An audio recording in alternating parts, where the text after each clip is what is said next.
Dhe kam tregu për përsëritja është nëna dijes. Ebu Bekri dhe Muhamedi alayhis salam kanë qenë bashkë në xhami. Dhe vjen një njeri e shon Muhamedin alayhis salam. Pejgamberi nuk po flet asnjë gjë dhe del ai njeri jashtë. Vjen një njeri tjetër, e lavdron Muhamedin alayhis salam dhe fol mirë për ta. Edhe ai vazhdon del jashtë, pejgamberi s'po flet.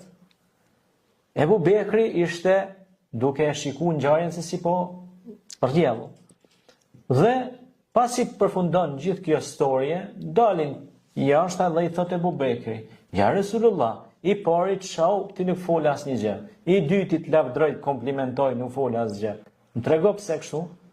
Tha po shiko, edhe kjo tha ka një shpjegim. I pari tha që më shau, e pa veten e vet tek unë. Pra ai që të shon edhe sillet keq me ty, ai vetë është i keq. Pastaj i dyti tha më lavdroj dhe foli mirë, tha vetë është i mirë ai.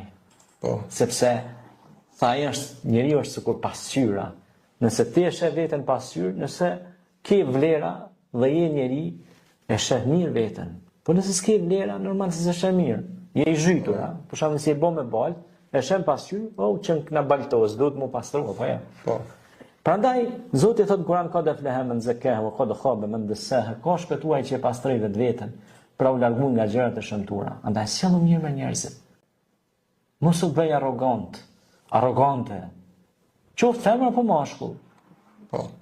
Ka mashkull që është shumë i pasjellshëm, po edhe femër që është shumë e pasjellshme. Që të dy duhet të bëhen të sjellshëm. Jetojmë në një shoqëri që duhet kemi vlerat, duhet kemi edukat. Dhe të sillemi mirë me njerëzit. Pejgamberi alayhis salam thot: "Kam ardhur, bu'ithtu li utammima makarim al-akhlaq." Kam ardhur me përsos karakterin, virtytin, njerëzillekun tek ju. Andaj ne duhet sillemi mirë, të folim but, amel dhe mirë. Pejgamberi alayhis salam ka thënë: "Ajo që arrihet me butësi nuk arrihet kurrë me forcë."